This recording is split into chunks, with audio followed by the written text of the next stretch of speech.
예, 오늘의 본문의 말씀은 로마서 9장입니다. 9장 전체 읽지는 않고 1절에서 8절까지 우리 합독하겠습니다. 내가 그리스도 안에서 참말을 하고 거짓말을 아니하노라. 나에게 큰 근심이 있는 것과 마음에 그치지 않는 고통이 있는 것을 내 양심이 성령 안에서 나와 더불어 증언하노니 나의 형제 곧 고륙의 친척을 위하여 내 자신이 저주를 받아 그리스도에게서 끊어질지라도 원하는 바로라.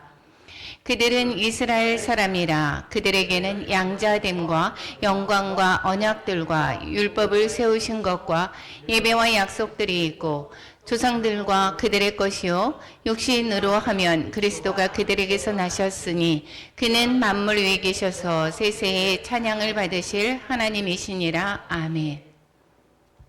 그러나 하나님의 말씀이 폐하여진 것 같지 않도다. 이스라엘에게서 난 그들이 다 이스라엘이 아니요 또한 아브라함의 씨가 다 그의 자녀가 아니라 오직 이삭으로부터 난 자라야 내 씨라 불리우리라 하셨으니 곧 육신의 자녀가 하나님의 자녀가 아니요 오직 약속의 자녀가 씨로 여김을 받느니라. 아멘. 로마서 오늘은 9장입니다. 로마서의 9장 제목은 하나님의 선택이라고 하는 제목을 가지고 우리 은혜를 나눌까 합니다. 우리 로마서의 전체적인 것 계속해서 한번 다시 살펴보겠습니다. 로마서 16장까지 있죠. 로마서 16장까지 있고 1장에서 8장까지는 믿음의 방법, 즉 믿음으로 의롭게 되는 칭의의 과정을 1장에서부터 4장까지 있었고 5장에서부터 8장까지는 성화되어가는 거룩하게 성화되어가는 과정, 이것을 담고 있었습니다. 1장에서 하나님의 1장은 복음, 그 다음에 2장 모든 사람이 죄를 범하였다 심판, 그리고 그러면 어떻게 해야 되느냐, 구원이 있다라고 했습니다. 3장에서 이것은 아브라함에서부터 약속한 것이다, 이렇게 1장부터 4장까지 내용이 있었고 5장에서부터 그럼 구원받은 사람들은 하나님과 화평이 된 것이다, 하나님과 화평이 됐다라고 하는 것은 그리스도 연합된 삶을 살아가는 것이다, 나는 죽고 주님으로 더불어서 살아가는 것이다 라고 얘기했고, 그런 자는 율법에서 자유함을 얻은 것이다. 7장에서 얘기하고, 율법에서 자유함을 받은 자는 성령 안에서 점점 더 거룩해져 가는 것을 8장에서 말씀하고 있었습니다. 이렇게 성화되어 가는 과정까지 8장을 마치고, 오늘은 구원에 대한 하나님의 계획, 9장에서부터 11장까지 믿음의 경로에 관해서 말씀하고 있습니다. 오늘 이스라엘의 과거 9장입니다. 하나님의 이스라엘을 선택하셨죠. 이스라엘을 선택을 하셨습니다. 모델로 삼으시기 위해서, 많은 사람들을 구원하기 위한 그 계획 중에서 하나님께서 이스라엘 백성을 선택해서 모델로 삼으셨습니다. 그래서 이 이스라엘을 통해서 많은 영혼들이 구원을 받기를 바랬었던 것이죠. 그래서 10장에서는 하나님의 열심으로 말미암아 이방인들이 구원을 얻게 되는 것, 그러면 그 유대인들은 그러면 다 멸망됐느냐? 그렇지 않다. 남은 자는 하나님의 주권으로 구원하신다라고 하는 말씀이 11장에 있습니다. 그래서 12장부터 13장까지 그러면 하나님을 믿는 사람은 어떤 삶을 사는 것인가, 순종의 삶을 말씀하고 있었습니다. 이 로마서의 전체의 내용입니다. 이 로마서는 이 반지에 해당이 되면 다이아몬드라고 이야기를 할 정도로 여기 다른 서신서들 보면 문제가 있어서 그 문제에 대한 답변을 해줬고, 이 사도 바울이 복음을 그 당시에서 이제 그 지역에서 전하다가 어떠한 부분에 관해서 이야기를 한 것에 비해서 이 로마서는 아직 가지도 않은 로마의 지역에 유대인과 이방인들의 그 다툼 속에서 이 복음을 바로 정립해주는 그러한 서신이 바로 이 로마서라고 이야기를 했습니다. 그래서 이 로마서를 보면 믿음이 어떤 것인가 라는 것을, 복음이 어떠한 것인가를 잘 알 수 있는 것이 이 바로 로마서입니다. 그래서 이 로마서를 우리는 계속해서 읽다가 보면 하나님의 말씀이 점점 더 나에게 더 내 말로 잘 들려질 것입니다. 그래서 로마서는 계속해서 로마서 천독을 저는 권유하고 있습니다. 로마서 9장, 오늘 본문의 말씀, 하나님이 선택하셨다라는 것입니다. 하나님이 누구를 선택했습니까? 이스라엘을 먼저 선택을 했죠. 하나님의 선택하심은 사람의 행위에 있지 않고 하나님의 사랑에 있다라고 읽겠습니다. 하나님의 선택한 것은 저 사람이 너무도 바르게 잘 살아. 저 사람은 정말 행동이 정말 올바라 라고 해서 이래서 사람을 선택한 게 아니다라는 것입니다. 우리 직장에서 사람을 채용을 할 때 어떻게 하죠? 그 사람의 능력을 보죠. 능력을 봅니다. 그리고 요즘에는 그런데 더불어서 어떤 것도 봅니까? 그 성품도 봅니다. 그래서 이 선택함에 따라서 외적인 그러한 행위에 있는 것이 하나님은 아니다라는 것입니다. 이러한 세상의 원리와 다르다라는 것입니다. 하나님의 사랑에 있다라는 것입니다. 우리 자녀들이 다른 사람이 정말 더 잘 나가도 우리 자녀들을 어떻게 하죠? 더 사랑하죠. 우리 자녀 너무도 사랑합니다.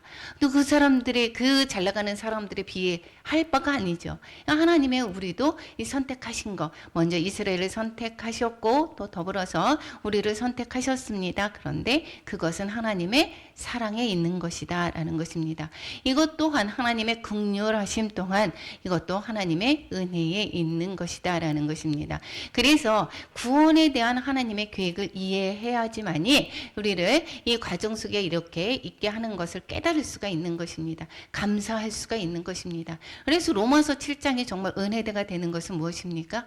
하나님이 율법을 통해서 우리가 얼마나 죄인인지를 깨닫게 하지 않습니까? 우리가 얼마나 큰 죄인인지를 깨닫게 하고 더불어서 하나님의 그 긍휼하심과 사랑으로 말미암아 우리를 택하여 주시고 성령 안에서 살게 하심으로 말미암아 우리 죄를 다 가리워 주신 은혜가 얼마나 크다라고 하는 것입니까? 그래서 그것을 우리는 알 수가 있게 되는 것입니다.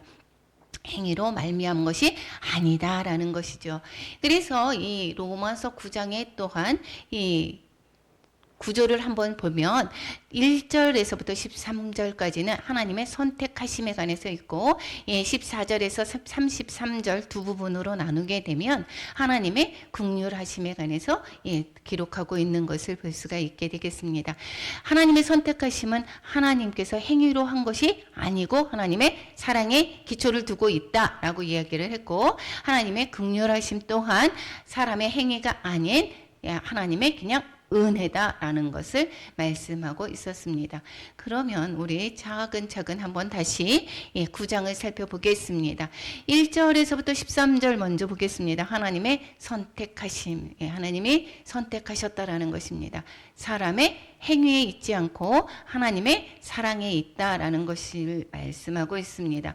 그러니까 먼저 이스라엘 백성들이 우리는 선택받은 민족이야 라고 해서 자긍심으로 있는 것, 이것은 바른 태도가 아니다라고 이야기를 할 수가 있게 되겠죠. 그들이 너무도 탁월해서 행위가 뛰어나서 이렇게 해서 그들을 선택한 것이 아니다라고 이야기를 하고 있습니다. 로마에도 마찬가지입니다. 로마에 이방인들이 교회를 먼저 주도권에 있었습니다. 그런데 이제 추방되었던 유대인들이 돌아오면서 너희들 그렇게 믿음 생활하는 거 아니야. 복음이 그게 아니야. 할례도 받아야지. 율법도 지켜야지라고 하면서 이 유대인들이 이제 이방인들에게 이야기합니다. 그래서 복음에 관해서 잘 설명해주고 있고 그러면 이스라엘의 사람들 유대인들이 하나님이 택하셨는데 그럼 우리는 뭐야? 라고 이야기를 할 수가 있습니다. 율법을 지켜야 된다. 이 율법 행위를 강조하는 그들에게 이 행위는 하나님의 선택하신 거? 아니다. 행위로 말미암아 선택한 것이 아니다라는 것을 이 바울이 이야기를 하고 있습니다. 그 전에 그렇게 이야기를 할 때 오해의 소지가 있을 수가 있습니다. 그래서 이 바울이 이야기를 하고 있습니다. 내가 그리스도 안에서 자기가 지금부터 하는 이야기들이 이 안에서 앞으로 한 얘기도 그렇고 1장부터 8장까지도 그렇고 앞으로 이야기도 참말을 하고 거짓말을 아니한다라고 이야기를 하고 있습니다.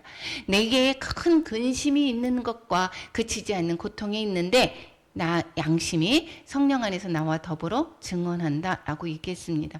그러니까 내가 이렇게 얘기하는 것이 거짓말이 아니고 내가 정말 하나님 하나님 안에서 내가 참말을 한다. 우리가 지금 얘기를 하는 어떤 사람은 내 내 말이 정말 지킬 거야. 맹세를 할 때 하나님의 이름으로 맹세를 하죠.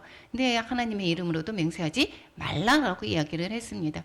그만큼 지금 그리스도 안에서 바울이 하는 이야기가 바른 말을 하고 있다라고 이야기하면서 이 형제들 위해서, 유대인들을 위해서 자신의 마음이 정말 그니 아프다라는 이야기를 하고 있습니다. 유대인들이 이 그리스도를 알지 못하고 행위로 말미암아 구원을 얻는다라고 하는 그러한 율법에 있는 묶여 있는 모습을 보면서 여기에서 뭐라고 얘기했습니까? 고르게 친척을 위해서 내 자신이 저주를 받. 내가 지옥에 가더라도 내가 어떻게 해요? 너희들이 우리 고륙을 위해서 내가 걱정한다. 원하는 바로다 이야기를 하고 있습니다. 이것이 그만큼 유대인들을 사랑하는 자신이 얼마나 그 동족을 사랑하는지를 이야기를 하는 거가 되겠습니다. 그래서 유대인들이 가는 곳곳마다 유대인들이 원래 복음을 전하는 것은 사도들이 전했었지요. 12사도들이 중심으로 전했고 이방인을 위해서 이 사도 바울이 전했지만 흩어져 있는 유대인들이 많이 있습니다. 그들이 아직도 복음을 모르고 행위로 말미암아 구원을 받는다라고 하는 그 사고 가운데 있는 것을 정말 안타까운 마음으로 이 끊어질 내가 지옥에 가더라도 너희들이 구원받기를 바란다라고 이야기를 하고 있습니다. 그렇다고 실제로 구원을 이룰 수가 있습니까? 하나님의 사랑에서 누가 끊으리오. 8장에서 이야기를 했었죠. 하나님의 사랑에서 어떠한 것도 끊을 수 없다. 그것을 알 수 있습니다. 그런데 내가 그만큼 이 동족을 위하는 마음이 크다라고 하는 것을 얘기를 하는 거가 되겠죠. 4절과 5절에서는 이스라엘에 대한 이스라엘 백성들, 즉 유대인들이 얼마나 이점을 가지고 있는지를 이야기를 하고 있습니다. 그러면 우리는 아무것도 아니지 않겠느냐. 믿음으로 구원을 받는데 그러면 우리를 뭐하러 택했었고 우리가 율법을 왜 주셨고 이렇게 이야기를 할 수가 있습니다. 그런데 이스라엘의 이로운 점, 유익이 있습니다. 그런데 그것을 4절과 5절에 뭐라고 얘기합니까? 양자됨, 영광이 있었고 언약들이 있었고 율법을 세우셨고 예배와 약속들이 있었다라고 얘기했고 조상들도 그들의 것이다라고 얘기했고 예수 그리스도가 그들에게서 나셨다라고 이야기를 하고 있습니다. 이렇게 이스라엘을 통해서 하나님께서 예수 그리스도의 족보까지 내려오기까지 이스라엘에 대한 하나님의 그 긍휼하신 사랑과 긍휼하심과 사랑이 있었다라는 것을 말씀하고 있습니다.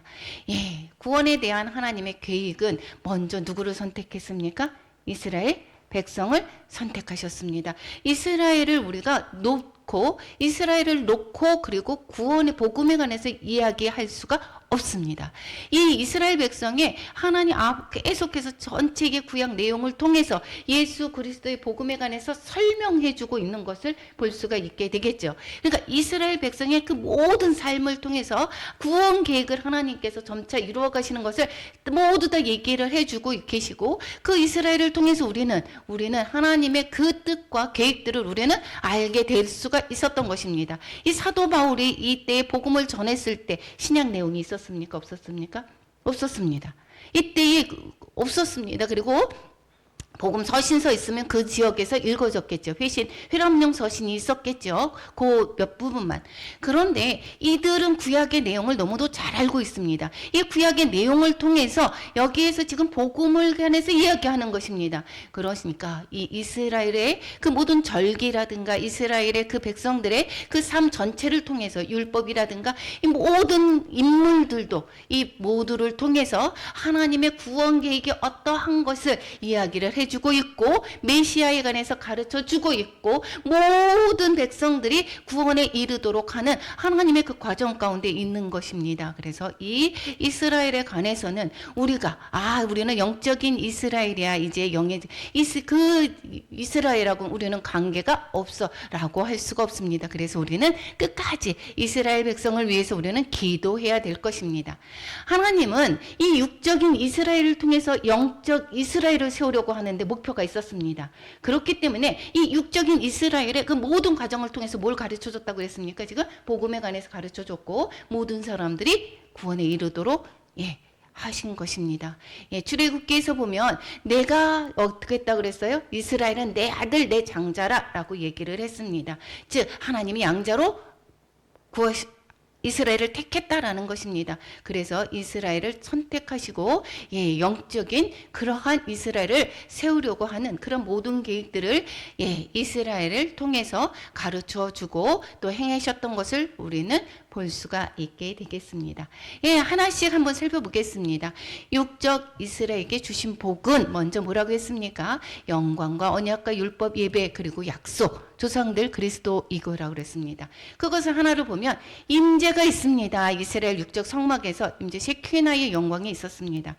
그런데 이 우리에게는 지금 참 이스라엘에게는 뭐가 있어요? 임마누엘의 영광이 있습니다. 우리가 지금도 기억하는데 꽤 좀 오래됐잖아요.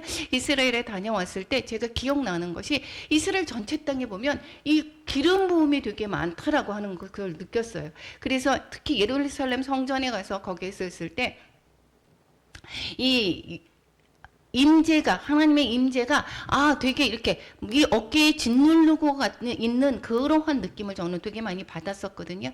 그래서 이 이스라엘에게는 성막에 특히 임재 셰키나의 영광이 있었습니다. 이것은 임마누엘 또한 영광을 가르쳐 주기 위한 것이었고 또 이스라엘에게는 언약이 있습니다. 그 언약은 어떤 언약이 있었습니까? 우리가 알 수 있는 창세기에 나오는 아담의 언약이 있었고 아브라함과 맺은 언약이 있었고 다윗의 언약이 있었습니다. 이것은 뭐를 가르쳐 주죠? 언약에서 아담 또 아브라함과 다윗의 언약을 통해서 누구를 가르쳐 주는 거죠? 초점이 어디 가서 있습니까? 메시아의 약속을 증명하는 것입니다. 우리 한번 살펴보면 아담의 언약은 오실자의 어떻게 했어요? 후손 예수 그리스도를 얘기하고 있죠. 그 여자의 후손으로 오신다라고 하는 것이 바로 예수 그리스도를 이야기를 하고 있습니다. 그래서 아담의 저해로 말미암아 모든 사람들이 하나님과 분리가 되었죠. 그것을 어떻게 해서 예수 마지막 아담이 통해서 우리가 어떻게 해요? 모든 죄가 하나님과 또 연합이 되게 되고 하나님과 화평하게 되었다라는 것을 우리는 알 수가 있습니다. 그리고 아담으로 인해서 전해졌던 그 인류의 죄가 예수 그리스도로 말미암아 해결되는 그런 은혜를 주셨던 것을 알 수가 있고 또 아브라함의 언약은 아브라함에게 뭐를 준다고 얘기했어요? 세 가지 복과 씨와 땅을 준다라고 얘기했습니다. 이 복은 잘 먹고 잘 사는 복을 성경에서 이야기하는 것이 아니다. 이제는 좀 아시죠? 성경에서 우리가 잘 먹고 잘 살기 위해서 예수님을 찾는 것이 아니라 구원의 복을 말씀하고 있다라는 것입니다. 그래서 우리가 어떠한 상황을 통해서 하나님께서 원하시는 것은 무엇입니까? 그 상황들이 연합해서 무엇을 이루시려고 하는 것입니까?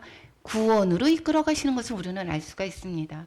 어떤 사람들에게 여기에서 어떤 일들이 생겼습니다. 그러한 일들을 통해서 하나님의 목표는 무엇입니까? 구원에 이르게 하는 그런 복을 주시기 위한 것입니다. 그래서 합력해서 선을 이루어 가시는 것을 여러분 삶에서 너무도 많이 알았을 것입니다. 또한 씨와 땅을 주신다라고 했습니다. 씨는 뭐라고 했습니까? 보이는 씨가 있고 또 보이지 않는 씨가 있는데 보이는 씨는 뭐였습니까? 이삭. 후손이 없었습니다. 그런데 이삭을 주겠다라고 했고 이삭을 100세에 얻었죠.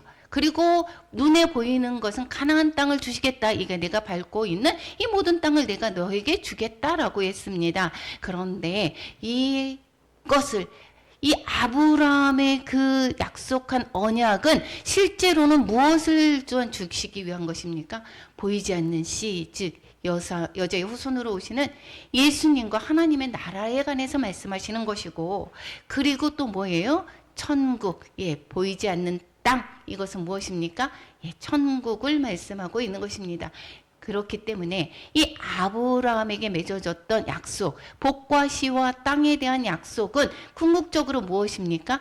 구원에 대한 약속을 말씀하고 있다라는 것입니다.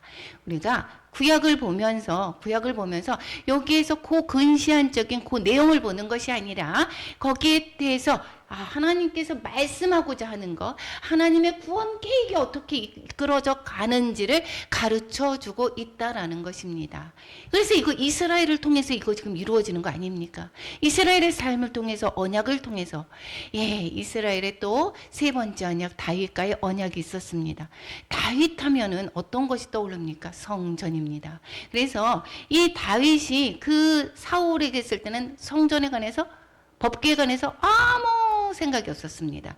근데 다윗이 이 법궤를 옮겨오게 하고 또 하나님의 그 법궤가 거하실 성전을 짓고 싶은 마음이 있었습니다. 그랬을 때에 다윗에게 약속을 하죠. 내 후손이 내가 경고할 것이다라고 이야기를 하고 있습니다. 이것은 무슨 약속이냐? 성전에 대한 약속을 하고 있는데 여기에서 이 솔로몬이 지을 건축에 관해서 말씀하는 것이 아닙니다. 그 바로 물론 솔로몬이 건축을 하게 되죠. 그렇지만 이것은 예수님께서 요한복음 2장 19절과에서부터 21절에 말씀하기를 이것은 무엇을 얘기하는 것입니까? 성전된 자기 육체를 가리켜 말씀하신 것이다. 라고 말씀하고 있습니다. 이 성전을 헐어라. 내가 사흘 만에 일으키리라. 라고 이야기를 했죠. 그 성전이 바로 무엇입니까?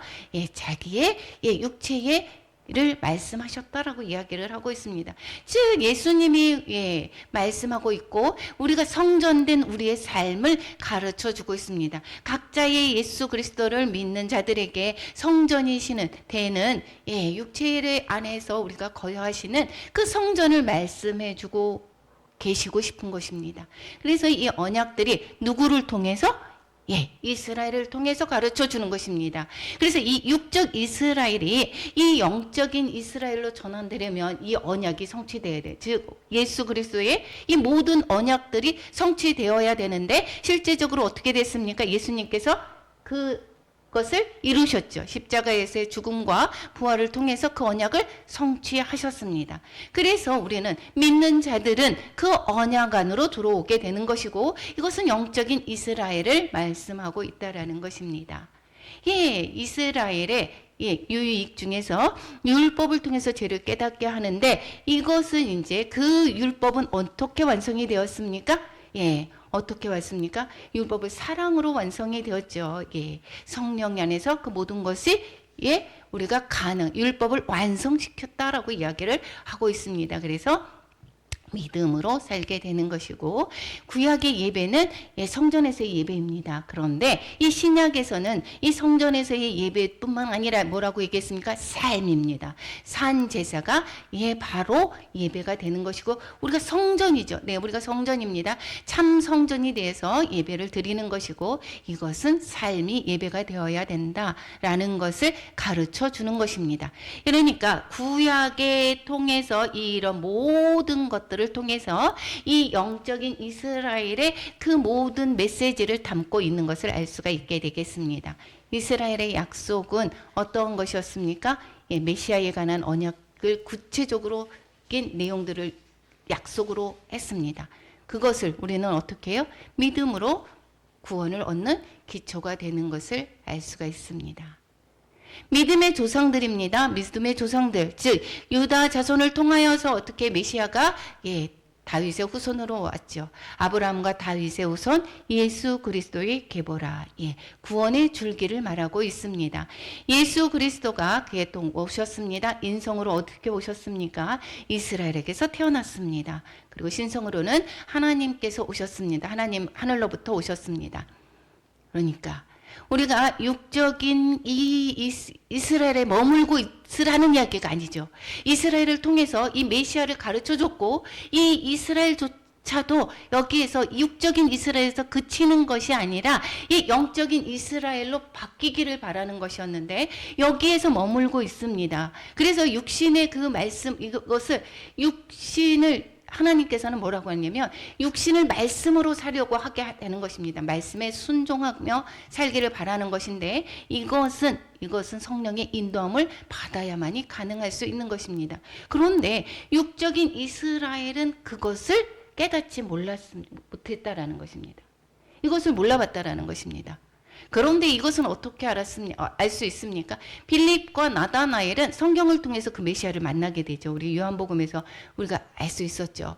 그런데 이 메시아를 알아보는 사람이 영적인 이스라엘이 되는 것입니다.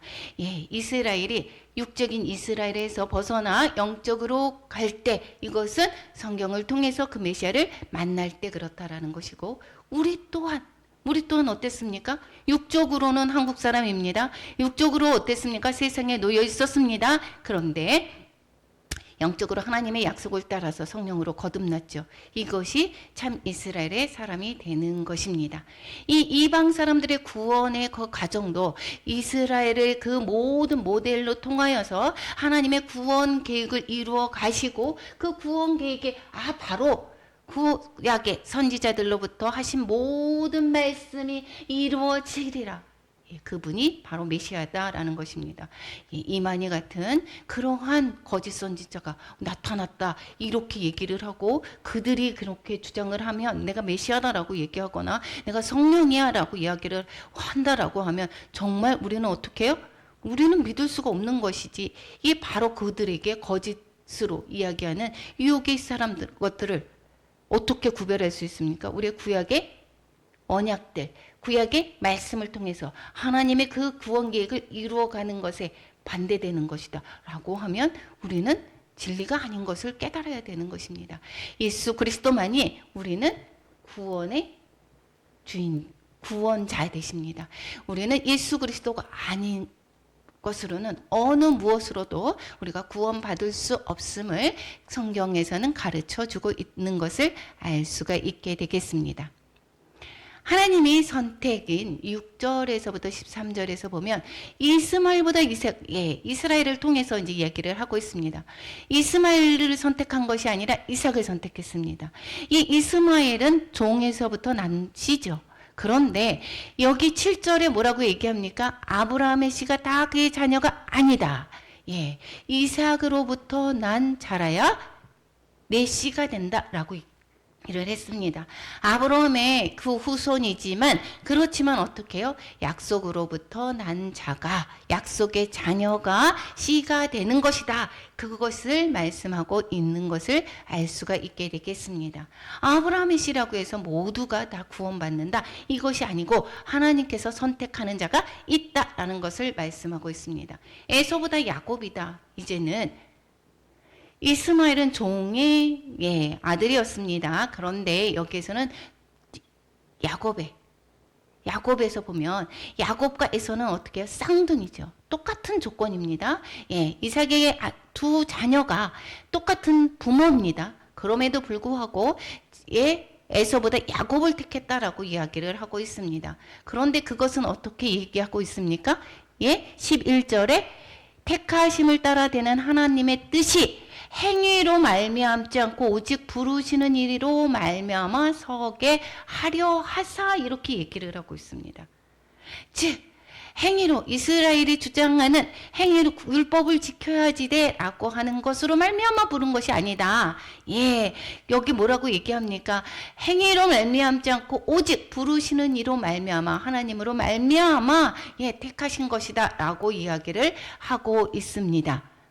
그러니까 야곱은 택했고 에서는 택하지 않았다라고 하고 말씀하고 있습니다. 이 리브가에게 이 어린 아기 때서부터 무엇을 했겠습니까? 그거 행위로 말미암지 않고 하나님의 우리를 부르시는 것은 무엇이다라고 얘기합니까? 하나님의 택하심이다라는 것입니다.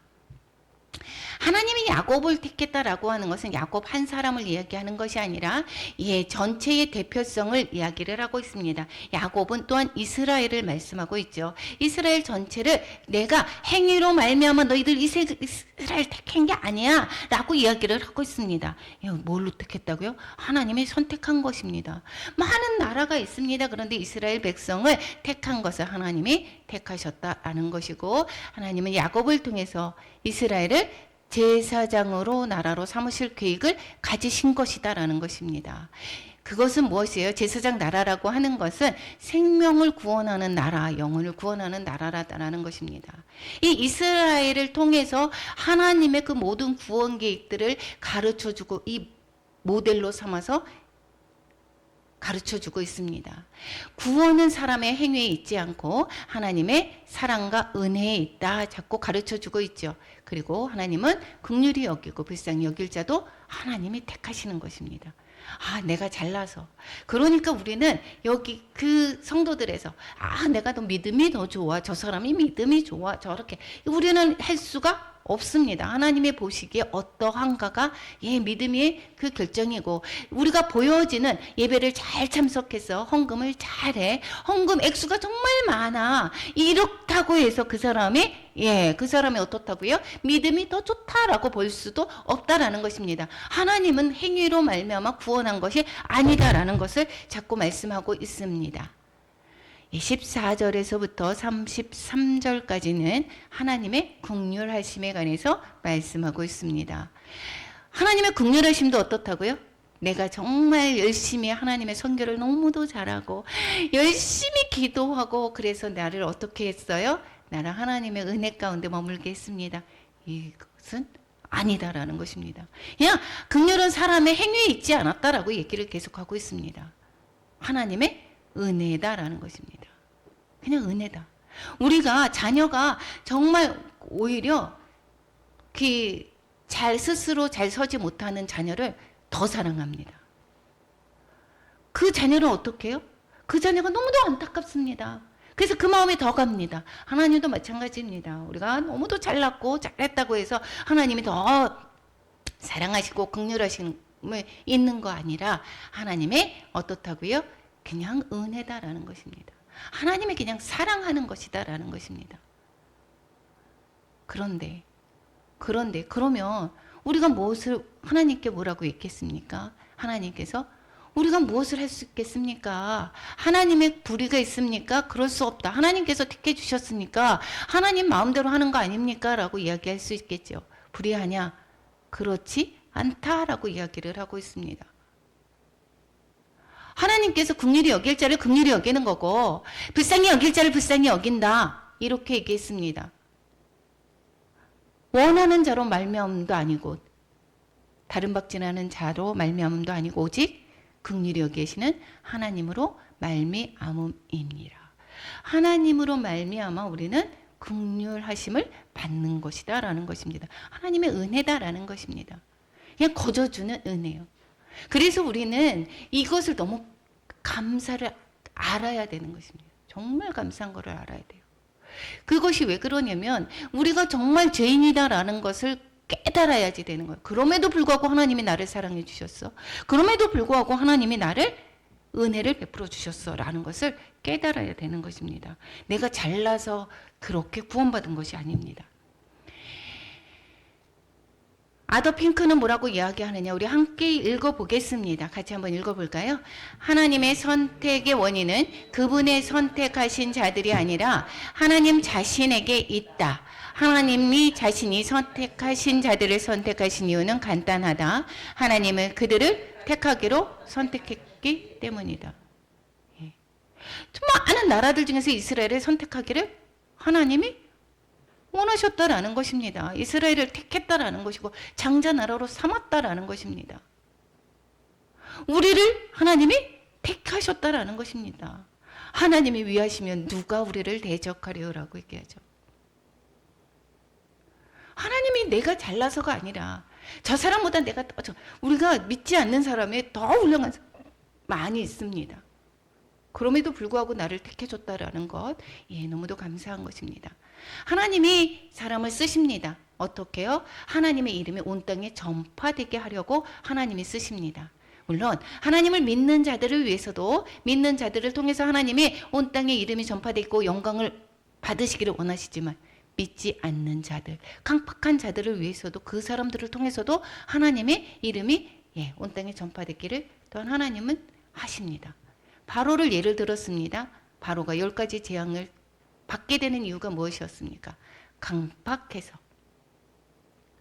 하나님이 어떻게 해요? 하나님을 믿지 않는 그 강팍함으로 말미암아 그런데 그 완악함을 버려뒀다라는 것입니다. 내버려뒀다라는 것입니다. 일부러 바로를 완악하게 만들었다라는 이야기가 아닙니다. 자칫 잘못하면 하나님이 저 사람을 완악하게 만들었어 이것이 아니라 그냥 두었다라는 것입니다. 그 행위대로 바로가 강팍한 자인데 강팍하게 한 것을 두므로 말미암아 그래서 어떻게 해요? 하나님의 이름이 온 땅에 전파되는 그러한 계기로 삼으셨다라는 것입니다. 그러면 이렇게 이야기합니다. 하나님이 그러면 강팍하게 할 것이고 그 사람을 통해서 그 사람이 강팍하게 만들었고 이 사람은 선택했고 그렇는데 강팍하게 한 것을 그러면 어떻게 해요? 그것을 잘못했다고 할 수가 있겠습니까? 하나님이 하신 거잖아요. 이렇게 대적할 수도 있겠다라는 이야기를 하고 있습니다. 19절에. 그런데 이야기를 합니다. 하나님께서 만문한 20절에 이야기하죠. 지음을 받은 물건이 지은 자에게 어찌 나를 이같이 만들었느냐 말하겠느냐. 천지창조를 하신 하나님의 주인 되시는 하나님께서 그 뒤에 이야기를 하고 있습니다. 토기장이가 귀 있을 그릇과 천 있을 그릇을 만드는 것도 토기장이에 딸려 있다. 토기장이는 하나님을 빗대어 말씀하시는 것이죠. 하나님께서 귀 쓰는 그릇을 만들 수도 있고 천이 쓰는 그릇을 만들 수도 있다라는 것입니다. 그런데 여기에서 어떻게 해요? 그럼 귀 쓰는 그릇이 하나님께서 되게 그럼 사랑받는 것인가? 이렇게 얘기하지 않습니다. 하나님께서는 그 어떠한 그릇, 진노를 보이고 능력을 어떻게 하냐면 진노와 멸하기로 된 그 진노의 그 그릇까지도 하나님께서 기다리신다라고 했습니다. 관용함으로. 왜요? 용서할 기회를 주신다라는 것입니다. 끝까지 참으신다라는 것입니다. 그래서 베드로서에서 이렇게 이야기하죠. 하나님이 더디어 오시는 것이 아니라 모든 사람이 구원받기 위해서 하나님께서 더디어 오시는 것 지체하는 거라고 이야기하지 않습니까? 오래 참으시는 것입니다.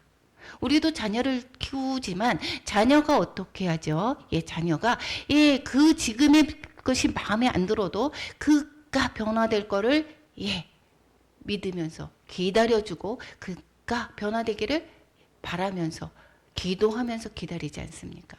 그럼에도 불구하고 기회를 주고 용서하고 그것이 바로 부모입니다. 아는 것도 어떻게 해요? 속아주기도 하죠. 하나님께서 우리가 하나님 얘기하는 것 우리가 진노의 그릇임에도 불구하고 때로는 오래 참으로 말미암아 관용하시고 있다라는 것. 그것은 또 23절에 얘기하신 것은 무엇입니까? 우리의 그릇들이 영광의 풍성함을 알게 하고자 하는 것도 하나님의 뜻에 있다라는 것입니다.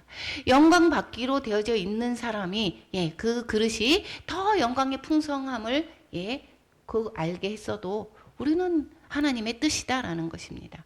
이것이 그 그릇은 누구라고요? 바로 우리들이다라고 얘기했습니다. 유대인뿐만 아니라 이방인 중에서도 우리가 그 긍휼의 그릇이 바로 우리다라는 것입니다. 진노의 그릇이 될 수도 있었고 또한 때로는 영광의 그릇이 됐을 수도 있습니다. 이것이 귀 쓰는 그릇은 영광의 그릇이고 또 천이 쓰는 그릇은 이것은 진노의 그릇이 아닌 것입니다. 이것은 귀에 쓰는 그릇이든 아니면 천이 쓰이는 그릇이든 그것은 무엇이냐? 깨끗함에 있는 것입니다. 깨끗함에 있는 것이고 이것이 귀에 쓴다라고 해서 하나님이 더 그 상급이 크다 이것이 아니다라는 것입니다. 긍휼의 기준은 하나님의 계획 속에 있습니다.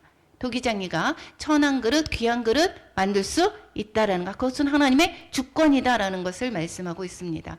그런데 천한 것이라도 우리가 실망할 필요가 없다라고 읽겠습니다. 왜? 그것은 깨끗함에 있는 것이다라고 얘기했습니다. 네, 담임 목사님도 계속해서 이 말씀을 하셨죠. 금그릇이라도 거기가 더러우면 거기에 벌레가 구더기가 있고 그러면 그것을 어디에 쓰겠습니까? 쓸 수가 없죠. 그러니까 우리는 귀한 그릇이다, 나를 천한 그릇이다를 따지는 것이 아니라 내가 깨끗한 그릇인가를 돌아보아야 될 것입니다.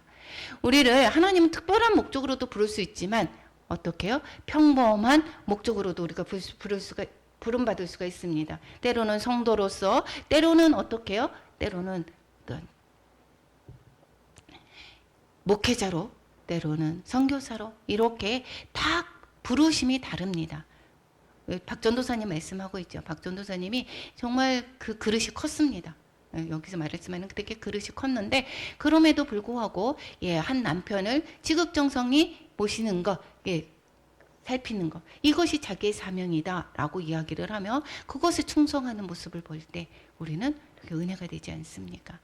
우리가 이 그릇이 내가 나는 이런 그릇으로 불러줬어 이렇게 불평할 것이 아니라 우리는 내가 깨끗한가 아니면 더러운가 이것을 돌아봐야 될 것입니다. 그것은 우리를 통해서 하나님은 어떻게 한다고요? 우리를 통해서 우리 그릇을 통해서 영광 받으시기 위한다라고 이야기를 하고 있습니다. 우리가 전하든 귀하든 말씀을 전하는 자든 말씀을 받는 자든 어떠한 것이 문제가 아니라 우리의 깨끗함으로 말미암아 하나님께서 영광을 받으시려는 것이다 라고 이야기를 하고 있었습니다. 우리는 정말 특별하게 지음을 받았는데도 불구하고 어떻게 해요? 그렇게 살지 못할 수도 있습니다. 우리가 목회자가 살인을 했던 사람 기록에서 나올 수도 있고 우리가 목회자라고 하면서도 어떻게 돼요? 우리가 벌은 성도들보다도 더 못한 사람들을 우리는 많이 보지 않습니까? 우리가 봤을 때에 특별하게 지음을 받았다를 부러워하는 것이 아니라 내가 정말 하나님께 영광을 올려드릴 수 있는 깨끗한 그릇인가를 우리는 잘 살펴보아야 될 것입니다. 그리고 하나님께서는 말씀을 살아내는 자를 통해서 영광을 그래서 받아신다라는 것입니다. 은사자가 정말 되게 많습니다. 그래서 은사를 막 쫓아다니는 경우가 되게 많이 있습니다. 그것은 능력에 가서 있는데 그런데 그 사람들이 그 삶이 제대로 사라지지 않는 사람들도 정말 많이 있습니다. 그런데 우리는 어떡하죠? 저도 예전에 그랬던 경우가 되게 많습니다. 우리는 머리를 갖다가 대고 어떻게요? 안수 받으려고 하죠. 근데 이거 정말 되게 위험합니다. 그것은 그 사람의 삶의 그러한 더러움들도 우리가 다시 우리가 같이 전이 될 수가 있습니다. 그래서 어떠한 우리가 능력을 얘기하는 것이 아니라 하나님은 우린 삶을 이야기를 하고 있다라고 이야기를 하고 있습니다. 호사에서의 길을 인용을 해서 25절, 26절 말씀하고 있는데 이것은 무엇입니까? 이방인을 부르는 것을 말씀하고 있죠. 그래서 백성 아닌 자를 내 백성이라고 하겠고 사랑하지 아니한 자를 사랑한 자라 부르겠다라고 이야기하는 그 예언의 말씀을 바로 무엇이라고 얘기합니까? 이방인들이 구원받을 것을 말씀하고 있습니다. 그것이 이방인들의 구원, 내 백성 아닌 자를 내 백성 삼는 사랑의 메시지입니다. 그래서 우리가 세상과 짝을 하고 있었는데 하나님의 끈질긴 하나님의 사랑으로 말미암아 우리를 부르시고 우리를 택하셔서 우리를 부르시고 하나님의 자녀 삼게 하시고 구원의 복을 우리에게 주셨습니다. 그러한 은혜 가운데 있는 우리는 어떻게 살아야 되는가? 하나님의 말씀대로 깨끗한 그릇이 되어서 하나님께 영광을 올려드려야 된다라는 것입니다. 이사야서의 글에서는 여기에서는 유대인들에 관해서 말씀하고 있죠. 여기에서 이스라엘 자손들이 정말 바다의 모래알같이 정말 많더라도 그들이 모두 다 그냥 구원받는다라고 이야기하지 않았습니다. 남은 자만 구원받는다 이렇게 얘기했습니다. 이것은 남은 자라는 것은 믿음을 가지고 있는 자들을 말을 하고 있습니다. 그러니까 우리가 모세가 가나안 땅 들어가기 전에 광야에서 여기서 1세대가 다 죽었지 않았습니까? 그리고 어떻게 해요? 2세대가 들어갔습니다. 2세대가 그럼 행위가 잘 돼서 하나님의 말씀을 잘 지켜서 들어가느냐? 그렇지 않습니다. 믿음으로 간 것입니다. 여기 그 2세대는. 거기서 뭐라고 했습니까? 믿음이 없음으로 말미암아 1세대가 광야에서 모두 다 죽었다라고 이야기를 하고 있습니다. 그러니까 그 이스라엘에 관해서 먼저 택해 주시고 이스라엘 자손이 정말 많이 있다라고 하더라도 남은 자 즉 믿음으로 있는 자, 믿음을 지킨 자들만 구원받겠는다라고 이야기를 하고 있는 것이 이 이사야의 글 27절에서부터 29절의 말씀인 것입니다. 그래서 이사야는 여기에서 뭐라고 했습니까? 유대인의 구원을 말씀하고 있고 남은 자를 구원하는 은혜의 메시지다라는 것입니다. 그리고 하나님이 남겨두지 않으면 우리가 소돔과 고모라처럼 멸망할 수 있다라는 것을 말씀하고 있습니다. 소돔과 고모라처럼 멸망한다. 이것은 심판을 받는 것을 말씀하고 있죠. 우리를 남긴 것은 무엇입니까? 하나님의 사랑과 은혜다라는 것입니다. 하나님의 사랑과 은혜. 그렇지 않으면 우리는 모두 다 멸망을 당했습니다. 30절에서부터 이제 33절까지는 이스라엘의 그릇된 열정과 복음에 관해서 말씀하고 있습니다. 이방인들이 를 얻은 것은 믿음에서 난 것이다 라는 것입니다. 그런데 이 이스라엘은 율법에 이르지 못하였기 때문에 그 열심히 이 그릇된 열정이 있었는데 이것은 뭐라고 했습니까? 율법을 지켜야만이 한다라고 생각을 하는 행위의 구원을 말씀으로 여기 이스라엘이 그렇게 했지만 이것은 오히려 뭐예요? 구원에 이르지 않는 것이고 이방인들이 의를 얻었다. 이것은 믿음에서 난 것이다 라고 이야기를 하고 있습니다. 이스라엘은 율법에 이르지 못하였으니 율법으로 구원을 받을 수 있지만 율법을 완전히 지킬 수 있는 자가 있습니까? 없습니까? 없다라는 것입니다. 그래서 이 율법은 죄인을 깨닫게 되는 그런 은혜입니다. 그래서 죄를 깨닫게 됨으로 말미암아 믿음으로 말미암아 구원을 받을 수밖에 없음을 그 깨달으라고 하는 것인데 그들이 어떻게 해요? 믿음을 의지하지 않고 그래도 행위를 의지했다라는 것입니다. 그래서 부딪힐 돌에 부딪혔다라고 이야기를 하고 있습니다. 여기에서 걸림돌과 거치는 바위를 시온에 두었다라고 하는 것인데 이것은 무엇을 말씀하죠? 예수 그리스도가 걸림돌과 거치는 바위라고 말씀했고 그를 믿는 자들은 부끄러움을 당하지 아니하리라 함과 같으니라. 이스라엘의 그릇된 열정과 복음에 관해서 말씀하고 있습니다. 이스라엘 백성들이 그리스도를 알아보지 못한 이유가 뭐라고 있겠습니까? 그들이 원하는 메시아의 모습이 보이지 않았다라는 것입니다. 53장 2절 우리 이사야서 같이 한번 읽어보겠습니다. 그는 주 앞에서 자라나기를 연한 순 같고 마른 땅에서 나온 뿌리 같아서 고운 모양도 없고 풍채도 없은즉 우리가 보기에 흠모할 만한 아름다운 것이 없도다. 외모뿐만이 아니라 그들이 바라는 예수님이 오셨을 때의 정치적인 메시아로 생각을 했었죠. 로마의 압제에서 구해줄 그러한 메시아를 생각했습니다. 그런데 그렇지 않은 모습이었습니다. 초라하게 십자가에서 돌아가시는 그러한 모습의 메시아를 그들이 어떻게 해요? 원하는 모습과 다른 메시아를 통해서 그 모습이 알아보지를 못했던 것입니다. 그 모습이 자신들의 우리도 그렇지 않습니까? 우리도 우리가 생각하는 메시아가 아닐 경우 그 돌아서는 그러한 경우는 없습니까? 우리가 내가 내 것을 이루어주는 그러한 또한 메시아를 우리는 기대하고 있지는 않은지 한번 돌아보시면 좋겠습니다. 그런데 우리 선택받은 자들은 메시아를 참 한눈에 알아봅니다. 여러분은 저와 우리 모두는 어땠습니까? 메시아를 알아보게 됐다라는 그거 은혜입니다. 선택받았다라는 것이죠.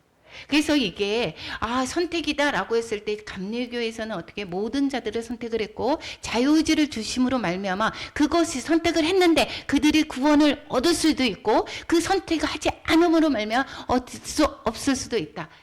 근데 또 어떻게 해요? 장로교에서는 하나님의 택함을 받은 자들이 있다라고 이야기를 하고 있습니다. 우린 그런 교리를 다 떠나서 우리가 이곳에 있다라고 하는 것은 우리는 택함을 받은 것이다라는 것입니다. 우리는 하나님의 선택을 받은 사람들은 어떻게 알 수가 있느냐? 내가 어떻게 해요? 빌립과 다다이엘처럼 어떻게 해요? 성경을 읽다가 어떻게 해요? 그리스도를 알아보고 그 말씀을 통해서 말씀 한마디를 통해서 알아볼 수 있는 것 이것이 바로 어떻게 해요? 이것은 택함을 받은 자들이 알 수가 있는 것입니다. 그래서 성경을 통해서 진리를 읽어내는 사람들입니다. 그러면 내가 선택을 받았는지 어떻게 알 수 있습니까? 마음속에 하나님이 믿어지는 거. 여러분 믿어지십니까? 아멘. 예. 저는 처음에 교회는 나왔습니다. 교회 나왔는데 집사 직분 받을 때까지도 어떻게 했느냐. 나는 그러니까 바르게 살고 싶어. 나는 바르게 살고 싶어. 그래서 바르게 사는 것을, 하나님을 나는 믿는 것을 선택을 했고, 다른 사람들이 다른 종교를 가지면 무슨 상관이 있겠어. 그 절에 다닌다고 해서, 불교를 믿는다고 해서 바르게 살면 그것이 되는 거 아니야? 이렇게 생각을 했었습니다. 그러는 나에게 하나님이 직접 내가 하나님을 만나게 되었고, 이것이 아니구나라는 거, 그것을 깨닫게 되었습니다. 그것이 아니라, 그러니까 교회 다니는데도 불구하고 정말 하나님이 계시는 것을, 예수 그리스도가 나의 구원자 되시는 것을 믿지 못하는 사람들이 많다라는 것을 저는 알 수가 있습니다. 우리가 예배를 드리면서 어떤 구역 예배를 속회를 드리며 이렇게 할 때 볼 때 그렇지 않은 사람들의 말이 얼마나 많았는지 모릅니다. 그러니까 우리는 예수 그리스도가 나의 주인 되심, 하나님이시고 이 땅에 오셔서 나의 죄를 대속하셨고, 그리고 죽은 자 가운데서 3일 만에 다시 부활하셔서, 우리도 예수와 그를 믿는 자는 우리도 예수와 함께 죽고 예수 그리스도와 더불어 다시 살아가는 그러한 삶을, 성령의 인도함을 받는 그러한 삶을 사는 것을 여러분 믿는다라고 하는 거 쉬운 일이 아닙니다. 성령이 아니고서는 예수를 주라 시인할 수가 없다라고 했습니다. 이것은 우리는 정말 하나님이 택함 받은 거, 하나님의 자녀임을 우리는 부인할 수가 없습니다. 그런데 하나님이 나를 위하시면 누가 대적하겠습니까? 나를 하나님께서 의롭다 했는데 누가 정죄하겠습니까? 누가 나를 반하겠습니까?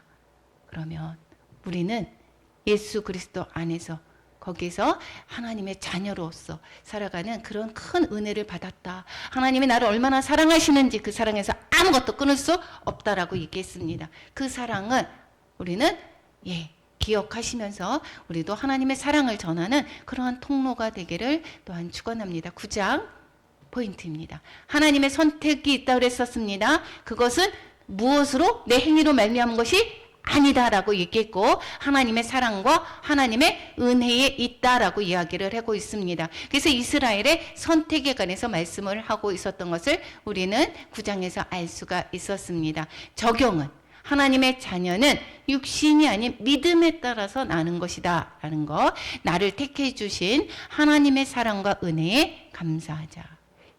피조물은 우리는 창조주 하나님의 뜻을 다 알 수는 없습니다. 어떠한 박사라 해도 하나님의 뜻을 다 알 수가 없습니다. 우리는 우리가 아는 만큼, 하나님만큼 하나님의 말씀에 우리는 순종해야 되는 것입니다.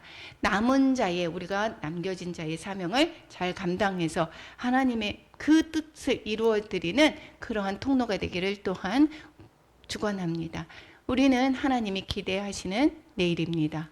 순종의 삶으로 하나님께 영광을 돌리는 우리 모두가 되기를 축원합니다. 우리